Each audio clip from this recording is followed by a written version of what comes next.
Hello good morning. तो सकाळୁ सकाळୁ उठिकी mummy ମୋତେ ଗୋଟେ କାମରେ ଲଗାଇ ଦେଇଥିଲା, ଯେଉଁଟାକି ହେଲା ଚାଉଳ ଚୂନା ବନେଇବା। ବନେଇ ସାରିବା ପରେ ମୁଁ ମୋର ବ୍ରେକଫାଷ୍ଟ କରିଦେଇଥିଲି। ତାପରେ କିଛି ଡ୍ରେସ୍ ସଫା କରିବାର ଥିଲା, ତାକୁ ଭେଦେଇ ଦେଇକି ମୁଁ ମୋ ଚୁଟିରେ ତେଲ ଲଗାଇ ଦେଇଥିଲି, କାହିଁକିନା ମୋତେ ହେୟାର ୱାଶ୍ କରିବାର ଅଛି। ତାପରେ ମୋ ଭଉଣୀ ଆଣିକି ମୋତେ ଗୋଟେ ତେନ୍ତୁଲି ଦେଇଥିଲା, ସେଇଟା ଖାଉଥିଲି। ସେଇଟା ବହୁତ ଖଟା ଥିଲା, ବଟ୍ ମୋତେ ଖଟା ପସନ୍ଦ, ତ ସେଇଟାକୁ ମୁଁ ଖାଇଦେଲି। ତାପରେ ମମ୍ମୀ ମୋତେ ପଠାଇଥିଲା କଦଳୀପତ୍ର ଆଣିବା ପାଇଁ, ଯାଇକି କଦଳୀପତ୍ର ନେଇ ଆସିଲି। ତାପରେ ଆସିକି ଡ୍ରେସ୍ ସଫା କରୁ କରୁ ମୋ ନଜର ପଡ଼ିଥିଲା ଏଇ ଗଛ ଉପରେ, ଯେଉଁଥିରେ ବହୁତ ସାରା ଆତ ହେଇଥିଲା, ବଟ୍ ପାଚି ନଥିଲା। ଛାଡ଼, ଏଇଠି ଦେଖନ୍ତୁ ଡଫୁ ମୋତେ କେମିତି ଅନେଇଛି। ଏ ସବୁବେଳେ ମୋ ଉପରେ ଏମିତି ହିଁ ନଜର ରଖିଥାଏ। ତଳକୁ ଆସିକି ଦେଖିଲି କି ମମ୍ମି ଏଇଠି ପିଠା ବନାଉଛି। ତାପରେ ମୁଁ ଗାଧୋଇବାକୁ ପଳେଇଥିଲି। ଗାଧୋଇ ଆସିକି ମୋର ଲଞ୍ଚ କରିଦେଇଥିଲି। ଆଉ 4ଟା ବେଳେ ମୁଁ ଆଜି ପିନ୍ଧିଥିଲି ଶାଢ଼ୀ ଫଟୋ ଉଠାଇବା ପାଇଁ।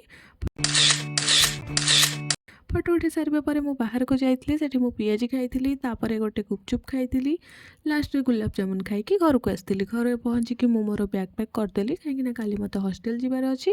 ତାପରେ ଆଜି ମୁଁ ସମସ୍ତଙ୍କ ପାଇଁ ବନେଇଥିଲି ପନିର। ବନେଇ ସାରିବା ପରେ ମୁଁ ଯାଇଥିଲି ଟପିକୁ ବାହାରେ ବୁଲାଇବା ପାଇଁ। ବୁଲେଇ ସାରିକି ଖାଇକି ଶୋଇବାକୁ ପଳେଇଥିଲି। ବାସ୍ ଆଜିର ଭିଡ଼ିଓକୁ ଏଇଠି ଏଣ୍ଡ କରିବା। ଦେଖା ହେବ ନେକ୍ସଟ ବ୍ଲଗ୍ରେ। ବାଏ।